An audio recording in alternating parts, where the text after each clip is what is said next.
So ఇవన్నీ తెలుసుకుని వాళ్ళకి ఏం సంకల్పాలు ఇస్తామా అన్న విషయం అది సెకండరీ ఆస్పెక్ట్.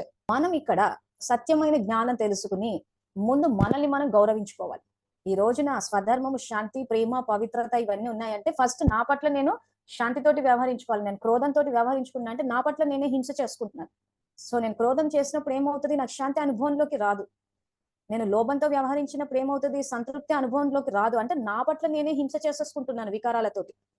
అందుకే డబుల్ అహింసకులు కావాలా అని చెప్తారు. సో ఈ రకంగా నేను ఫస్ట్ నా పట్ల హింస ఆపుకోవాలి.